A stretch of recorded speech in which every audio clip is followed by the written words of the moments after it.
কিন্তু মোৰ যোনটো যিটো কামৰ কাৰণে গৈছো আৰু মই এজন মিউজিচিয়ান জুবিন দাৰ ৰেকৰ্ডিষ্ট যোনে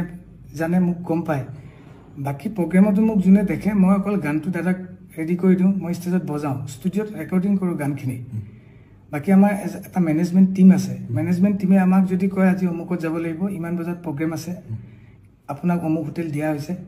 আমি আজি অমুকত ডিনাৰ কৰিম আমি অমুকত লাঞ্চ কৰিম আমি অমুকত যাম ফুৰিব তেওঁলোকৰ যোনটো প্ৰচিডিউৰ থাকে সেইটো প্ৰচিডিউৰতে আমি মুভ কৰিব লাগে আৰু ময়ো তাত অকলে এজন মিউজিচিয়ান আৰু কোনো নাই তেওঁলোকৰ প্লেনত মোক যোনটো কৈছে পাৰ্চনেল যোনটো প্লেন আছিল দাদা নোযোৱাকে ইউনিভাৰ্চেল ষ্টুডিঅ' তাতে মই যোৱাই নাই এইটোত দাদাও আছে তাতে মই যাব লাগিব মোক যেহেতু কৈছে তই ক'ত বল তাতে মই গৈছোঁ পানীত নামিব নালাগিছিল ক'ৰবাত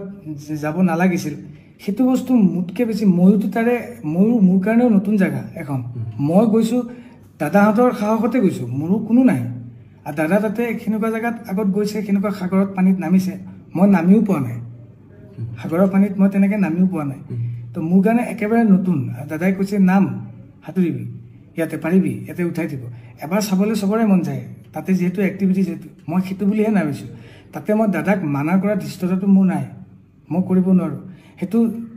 এটা দাদাক যোনে সদায় সেই বস্তুখিনি চাই মই অকল গানৰ মিউজিকৰ বস্তুখিনি চাওঁ যোনে জানে মোৰ তাতকৈ ওপৰত ষ্টুডিঅ'ত দাদা গান গোৱা আৰু ষ্টেজত দাদা গান গাওঁতে গানটো কি গাব মই দেখাই নিদিওঁ দাদাক কোনটো গান গাব দাদাই যদি কয় এইটো গান গাম মই তাৰ লিৰিক্সটোহে ওলাই দিওঁ